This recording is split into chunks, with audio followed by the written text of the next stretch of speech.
IT വിദ്യാഭ്യാസ രംഗത്തെ പ്രമുഖരായ ജിടെക് ഒമാനിലും പ്രവർത്തനം തുടങ്ങി. സ്ഥാപനത്തിന്റെ 769ാമത് കേന്ദ്രമാണ് രാജ്യതലസ്ഥാനമായ മസ്കറ്റിൽ ഉദ്ഘാടനം ചെയ്തത്.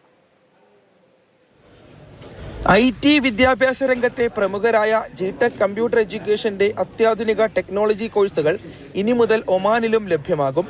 തലസ്ഥാനമായ മസ്കറ്റിലാണ് ജിടെക് കേന്ദ്രം പ്രവർത്തനം ആരംഭിച്ചത്.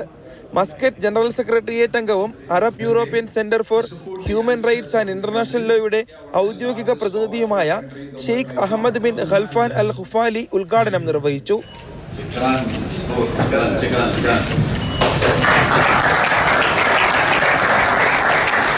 കേരളത്തിൽ നിന്ന് ആരംഭിച്ചിട്ടുള്ള ജിടെക് ഇന്ന് ലോകത്തിൻ്റെ ഏകദേശം 21ഓളം രാജ്യങ്ങളിൽ സ്പ്രെഡ് ഔട്ട് ചെയ്തിട്ടുണ്ട്. 27 ലക്ഷം കുട്ടികളെ നമുക്ക് പഠിപ്പിക്കാൻ വേണ്ടി പറ്റിയിട്ടുണ്ട്. നമ്മളുടെ ഏറ്റവും പുതിയ 769ാമത്തെ നമ്മുടെ ബ്രാഞ്ചാണ് ഇന്ന് ഒമാനിലുള്ള മസ്കറ്റിലുള്ള അൽഖ്വയറിൽ ഓപ്പൺ ചെയ്യുന്നത്. അത്യാധുനിക ട്രെൻഡി കോഴ്സുകളായ robotics, AI, SAP, data science, motion graphics തുടങ്ങിയ തൊഴിലധിഷ്ഠിത കോഴ്സുകൾ സെന്ററിൽ ലഭിക്കും.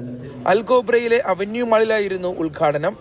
G-Tec chairman and managing director Mehroof മണലുടിയും മറ്റു വിശിഷ്ട വ്യക്തികളും ചടങ്ങിൽ സംസാരിച്ചു. Mathrubhumi news, Muscat.